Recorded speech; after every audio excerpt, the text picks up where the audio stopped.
12ই রবিউল আওয়াল প্রিয় নবী হযরত মুহাম্মদ সাল্লাল্লাহু আলাইহি ওয়াসাল্লাম এই পৃথিবীতে আগমন করেন। তার আগমনের সাথে সাথে এই দুনিয়াতে ঘটেছিল বহু অলৌকিক ঘটনা। প্রথমে আসি আসমান নিয়ে। রাসূল সাল্লাল্লাহু আলাইহি ওয়াসাল্লামের শুভ জন্মের দিন আসমানের ফেরেশতারা আনন্দে উল্লাসিত হয়েছিল। আর শয়তানদের আসমানে উঠতে বাধা দেওয়া হয়েছিল। তাদের সাথে ফেরেশতাদের তুমুল সংঘর্ষও ঘটে। আম্মাজান আমিনা রাদিয়াল্লাহু তাআলা আনহা বলেছেন, রাসূল সাল্লাল্লাহু আলাইহি ওয়াসাল্লাম জন্মগ্রহণ করার সময় গোটা দুনিয়া আলোকিত হয়ে গিয়েছিল।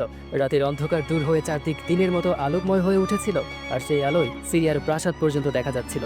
শুধু তাই নয়, নবী সাল্লাল্লাহু আলাইহি ওয়াসাল্লাম জন্মের রাতে পারস্য সম্রাট কিসরার বিশাল প্রাসাদের 14টি বড় বড় বারান্দা ভেঙে পড়ে।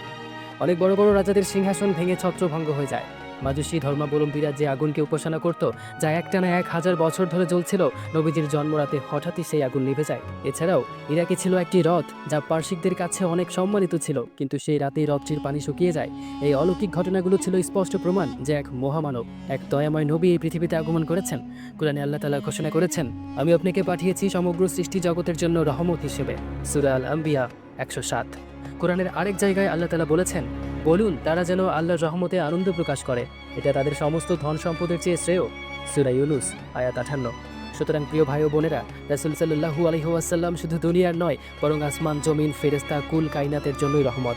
তার আগমনে আনন্দ প্রকাশ করা, খুশি হওয়া, এটি আমাদের ঈমানি দায়িত্ব।